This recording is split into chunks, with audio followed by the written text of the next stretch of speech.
Good people, what's good? What's good? Welcome to another episode of the Leader Set Trends podcast. I am your host, Aisha Thomas, and I am so always excited to be here with you today. All right, if you haven't been following the series that I've been doing, a couple episodes I've been talking about how leadership is connected to a lot of the things that we experience as children. I mean, very fascinating information about the experiences in our, what I call our bubbles, those first spaces and places we were at as adolescents, how they play into how we lead and show up today.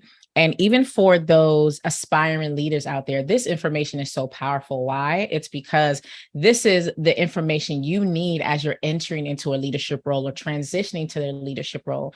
They always say, like, you want to be in that space where you've made mistakes, but now you can teach the generation or the leaders behind you that's coming up to be in those next spots so they don't make the same mistakes, or so they're aware of what to look for. And that is the intent and the goal. And of course, for us leaders who've been doing this thing for a while now, right, who have been leading and changing the world and making so much impact, for us, we want to make sure that, again, if we can check ourselves, right? They said, check yourself before you wreck yourself, right? For those hip hop fans out there, right? Those music fans out there. But this is beneficial for us too, because what it does is it's allowing us to do like a check, a self-check to see where we are at, what we are doing. Are we growing and developing ourselves? Because it's important that we are growing and developing ourselves, and also can recognize, the error of our ways or how we can improve and become better. So anyway, let's get into today's message. But first, make sure that you have liked, shared, subscribed, you left a review on the podcast, that you are sharing this information. Because again, if we want more leaders to be transformed and changed, and for them to go out into this world and make great impact, we want to share messages that are going to help them get to the next level. Because again, we want to be leaders that are growing and developing, and also share and pass that information along. Because like I always say, individuals don't typically quit the organization. They quit the leader. So we don't want to be the leaders that people quit. We want to be the leaders that individuals want to stay connected to. And if you'd like to follow me on social media, at Miss Aisha Thomas on LinkedIn, and all platforms. And of course, for those that are listening to this audibly, make sure you watch the video podcast version that is on my YouTube. Just search for my name with the number 1 included. And you can watch it and see these amazing slides and this presentation that I've created for you. So like I mentioned, we have been doing this conversation, really getting to the intrinsic side of leadership. And again, that's important because for a lot of us, we're unconsciously navigating the world, leadership, our day-to-day, without being fully aware of why we are doing what we're doing. We're connecting with people, we're engaging with people. But again, the reality is we have to make sure that we're showing up effectively. We do. I always tell people I had that eye-opening moment about the development that I needed when my team, some years ago, were like, ma'am, you're not, there's some issues that we have. You need to work on some things. And, that feedback is important because, again, we might see ourselves one way, but, that's why they call blind spots, because they're things that we can't see, things that maybe other people see, who are not trying to critique you in a negative way to cause you harm, but they're trying to, or they're giving you feedback because of the fact that they want you to improve.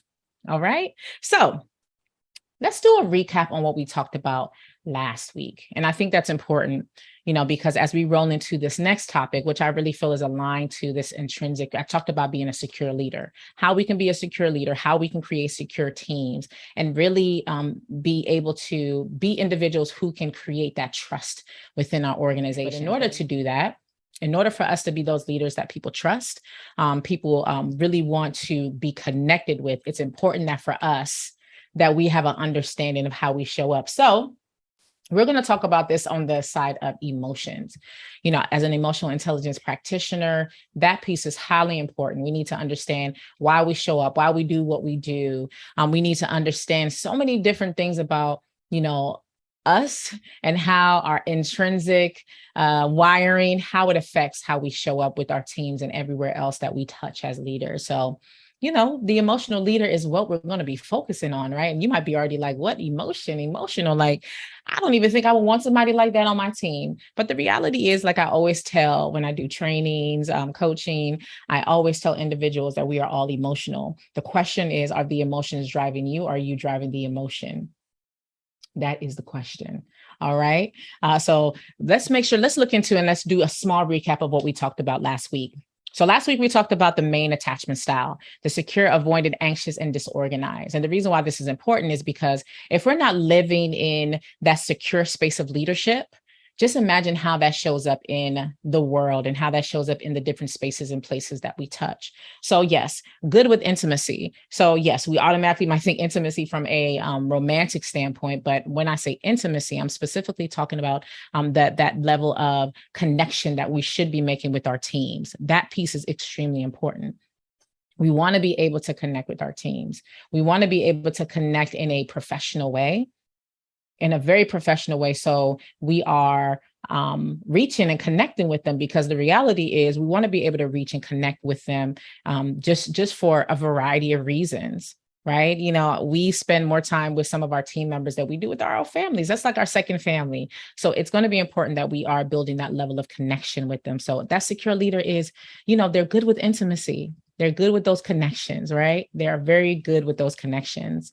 So, they're good. They're self-sufficient as well, capable of trust. I mean, we need to trust those that we work around. Why? Because again, because if we do have that trust with them, when it comes to delegating, when it comes to coming and collaborating, that piece is important too, because as we're moving towards that mission and vision execution, we want to be able to trust them, right? They also have a positive view of self. Confidence and leadership, I mean, it really resonates and is needed. So if we can be confident leaders, we'll feel confident in our day-to-day versus walking around with imposter syndrome, which again, we have all navigated and really think, and sometimes thinking as we progress and move around, do I belong here? Do I really deserve this position? Am I good enough? Those questions come to mind. But if we can really have a positive view of ourselves, knowing that we're not perfect, but also we are the right person and the right fit, that is extremely important. So outside of being secure, because that's where we want to live, there's the avoidant, anxious, and disorganized. So avoidant, those leaders, grew up in spaces. And those, again, this is tied to the, emotional attachment, the level of attachment that we experience in our youth, in our infancy. So, there's a short period span of time, and depending on how our caregivers, nurtured us, how they responded to our, cries for support, cries for help, cries for food, right? How they responded to us, on that regular basis, it has a big impact of how we show up. So the avoidant leader, uncomfortable with intimacy, connections, they're overly independent, right? So just imagine like they're just taking on all the work, and it's like, delegate. You need to be able to help these other individuals or upcoming leaders also develop and grow. So, asking for help is not something this person does. So when they do need help, they probably show up as a strong leader, right, from the outside, but really they cry, they're stressed out, they do need help. But again, this has a lot to do with that specific attachment theory or attachment experience that they had in their youth. Can seem distant and cold, positive view of self, right? They have a positive view of themselves, right? So they might not even see that they are navigating leadership in this manner, right? So again, it might be like, well, how don't you see it? Right. So self-awareness might lack, and, they might not really recognize how this impacts them. But again, with every type of attachment style, remember that this leader has experienced some things, right? No one is perfect.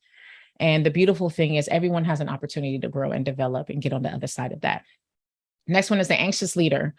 Seeks excessive intimacy, right? They always want to connect. They always want to do things. And you're like, whoa, give me my space. Like, why are you all up in my zhuzh, right? Why are you all up in the business, right? And they might have a boundary issue. And again, that has a lot to do with their experience in their youth, right? I don't get the type of support and love or attention I need. So they seek it. Right. And they really want that connection because it does something for them. And it's nothing negative. They really have good motives. However, excessive is excessive, and there needs to be a boundary, and they need to fall back from that. Seeks constant reassurance, right? Was this good enough? Right. Maybe, they might be self-deprecating. doesn't like to be alone, negative view of self. And those disorganized leaders want intimacy, but fears it. They expect to be hurt, fears rejection, and negative view of self. And although not too many people live in the disorganized area, some people do. And there are leaders that can make it up high in the ranks. They could be executors, meaning they're executing on the goal, very talented at what they do. But in reality, they are navigating a fear of intimacy. They've been through a lot of trauma, a lot of hurt, a lot of rejection. So they don't want to possibly get even close, to individuals because they fear it. So this is impacting every area that they lead. Every area. But the goal is to become in that secure area where intimacy is something that, that individual is good at. So you're self-sufficient, capable of trust, positive view of self. You have that good balance. And by doing that, you'll find yourself connecting and reaching those that you are supporting on a day-to-day basis. And again, this extends beyond just leading in the workplace. This extends to every area that we lead and show up in. So that's what we talked about last time. If you haven't watched that episode or listened to it, make sure you go and do that. So let's continue. So as we talk about the emotional leader, right? If your emotional abilities aren't in hand, if you don't have self-awareness, if you are not able to manage your distressing emotions, if you can't have empathy and have effective relationships, then no matter how smart you are not going to get very far. Now, of course, in leadership, it's not about, where we can get and where we can be and who we are. It's not about, the accolades and so on, although it's benefits, right? We like, like a little money. We like, we like to, the perks that come with these leadership roles and these opportunities. However, the core of this, understanding your emotions and your abilities to manage them and being self-aware, it will benefit you going further. So you can even look at going far as, again, reaching that next peak in your business, reaching that next peak within the company, taking the team, towards their goals and where they're trying to go to. So you want to be able to manage those because, again, if your emotions are in the driver's seat, it can really cause unintended harm, and not necessarily something physical, but it can result in, in things that might not be beneficial, or it might not be the result that you were looking for, right? So you want to have empathy, you want to understand your emotions, you want to be able to, because the other side of emotional intelligence and being an emotional leader is understanding how people show up and the emotions on other people. And a lot of this work has helped me have an understanding of my team, right? The different teams I've been on, to see further beyond maybe their work performance, see further beyond that response that they had, and really study them so I can have a bit more empathy and understanding and approach them differently, because, and we want the same energy back. We want to be able to get that same type of energy back where people are understanding of how and why we show up the way we do as well. So that's why this is important. So if your emotional abilities, again, aren't in hand, if you don't have self-awareness, if you are not able to manage your distressing emotions, if you can't have empathy and have effective relationships, then no matter how smart you are not going to get very far. So how far do you want to get? Our goal is to get as far as possible, because as we're moving further, we're taking others with us. But as we're taking others with us, we're having a positive impact on them. That is the goal. Shout out to Daniel Goleman, right? Great studies and information and books about emotional intelligence. All right. So let's do a definition of emotions. And we've talked about this before, but emotions it is a complex psychological state that involves three distinct components. So you have the subjective experience, right? What's happening on the outside, right? Everything that you are experiencing, if you are, on a day-to-day, right? We're always constantly having different experiences. So you have that aspect of it. Then you have the physiological response, what's happening internally with your nervous system. Because with each emotion, feelings are the physical manifestation of that. So, how does anger look like, right? How does it show up on the outside for you? How does sadness show up for you? Disappointment, right? Being content. How does that show up for you? Being happy or being ecstatic, all those different things can look different for every single person. And I always emphasize this over and over again, that we cannot always put create a story behind how someone is expressing their emotion, because again, you might have someone that their happiness might not be a big grin on their face, but their happiness can look like, something more subtle. And they're just in a good mood, but they're not like this. They're just subtle, and that's okay. But we don't want to create a dialogue like, man, they're just not that happy. They just seem always like just even Steven, and that's okay. But we don't want to project what we think is happening with the person. We want to hear the stories. We want to understand. We want to learn about those individuals, and then we'll know, oh, that person, they're good. They always show up like that. But we have known and learned about them enough to know that, oh, that's how they show up as an individual. It doesn't have to look like everyone else's. And then you have the behavioral or expressive response. Again, now this is the external response, right? This is the manifestation of the emotion. Like, this is their action now. After they're within the experience, what's happening around them, to them, they're having the internal experience, the thoughts are happening, maybe the bodily responses are happening, the smile, the grin, the whatever you want to call it, but you're seeing or maybe they might be sweating, or they might be crying, or they might turn red or turn, whatever color, this is now, and then now they respond. This is the response to that experience, or what they're thinking, right? What they're feeling now, right? So that's what emotions are. It's a lot deeper than just what we have been told, right? We're redefining what emotions are. So remember that it is a complex physiological state that involves three components of subjective experience, the physiological response, and then also the behavioral and expressive response, which can be in words or actions or both. All right. Wait a second. Just had to take a quick pause because I wanted to check in with you. Has the information you received on this podcast, on this series of podcasts, or even the information that I provide right here, has it been beneficial to you in any way? And are you like, that's an area that is a blind spot, an area that I need to work on. It's something that I really need to pay attention to. Well, I want you to take a minute and do what? Schedule a consultation.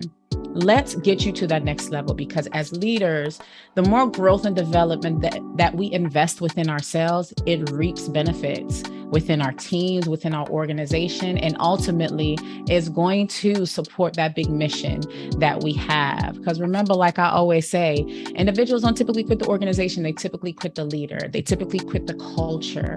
And if we want to be change makers, we want to be leaders who set trends, we have to grow and develop. So make sure you connect with me. You can email me at info@aishathomas.org, or you can go to my website, aishathomas.org, aishathomas.org, and schedule a consultation so we can get you to the level where people want to be connected to you versus move away. So go do it now.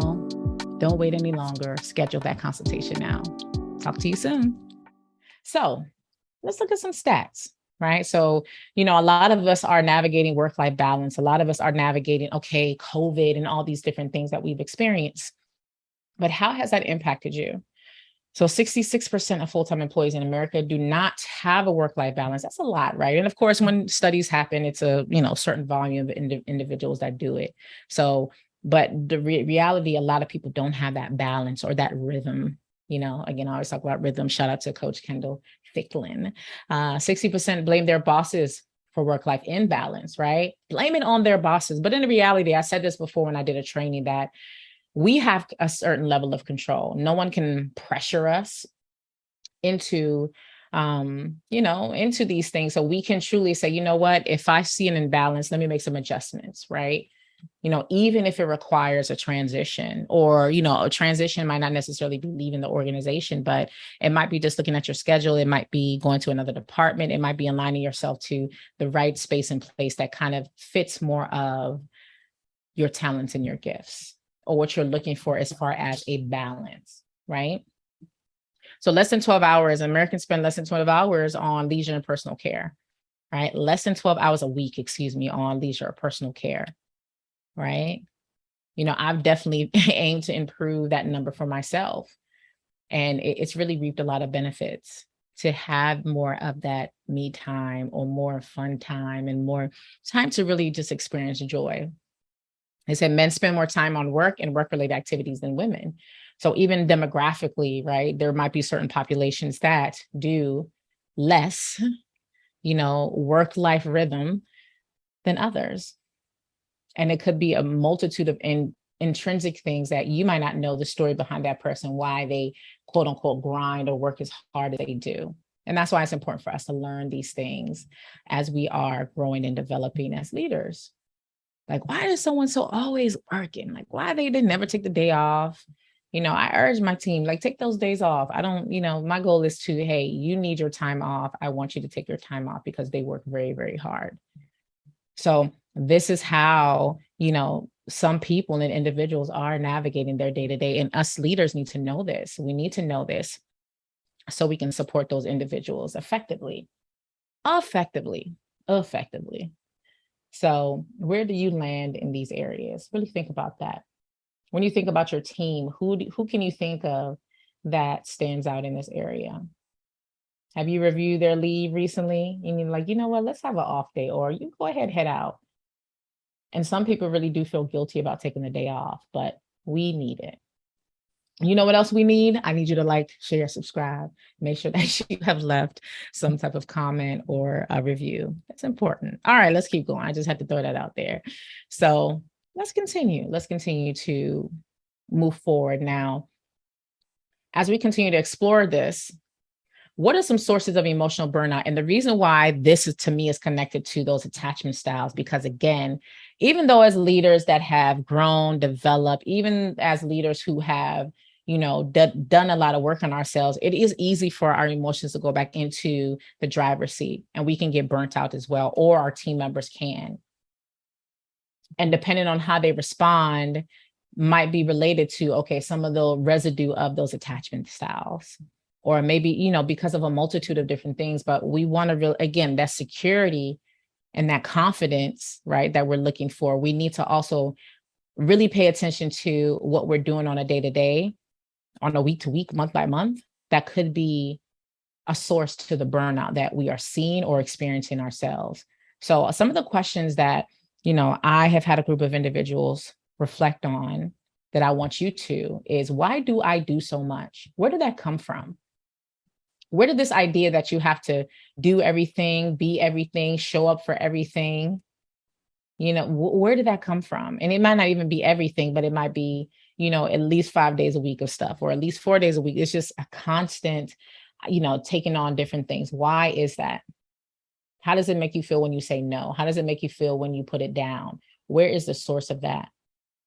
Ask those questions, because there's going to be some reframing that's needed in order for us to get to the other side of rhythm. Because if we're taking on too much, it's going to be, we're going to get burnt out, period. It's going to happen. So why do you do so much? The next question, where did that mindset come from? Right? Add a did in there. Where did that? All right. Where did that mindset come from? Where did it come from? Was it from family? I come from a migrant family. Working hard was what they were all about. But again, I always tell individuals they left everything that they had to start a new life in a new country, in a new place that wasn't their home. It was different. So what is the cause of it? Like, why, where did that come from? Was it come from, again, a lot of the things that we see and we're navigating on a day-to-day basis, it comes from some of the things that we experience, and unconsciously we've deposited this in our mind that this is what how you show up looks like. So you think that you have to do everything and be everything, but that's not the reality. Why do you feel guilty if you don't? If you say no, why do you feel guilty? Is it because people are making you feel guilty? Is it because of you? Identifying that as well, because again, if people make you feel guilty for saying no or creating boundaries, those might be relationships that you need to revisit.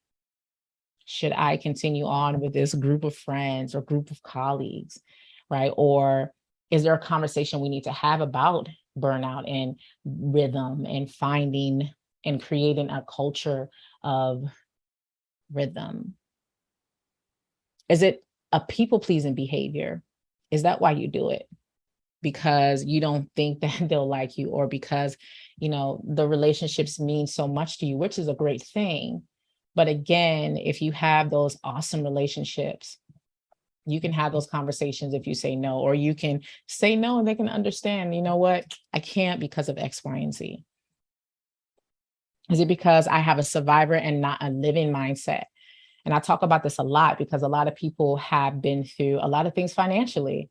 People have been through things that has put them in some very tough situations or spots, or this might be, man, the first job that you've had in X amount of time, or you finally had this great opportunity. And it's like, you're like, I have to show up this way because I haven't had a, job in for so long, and I don't want to lose it. So I'm never going to say no, so I don't get fired. And that might not even be a fact, right? What filter is that coming from? I'm in this great program and it talks about like a trauma filter and the truth, right?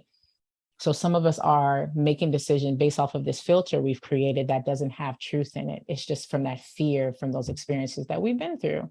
It could been excuse me, it's from, you know, being in spaces where maybe you weren't financially stable, or you were in a situation where there were so many ups and downs in the home. So it's like, I'm doing all this and I keep moving forward and not taking a break because of this story I'm telling myself, which is in fact, but you're surviving. Like, I gotta survive. I have to make sure I can make this, but you need to live, and living requires balance or rhythm, right? That rhythm.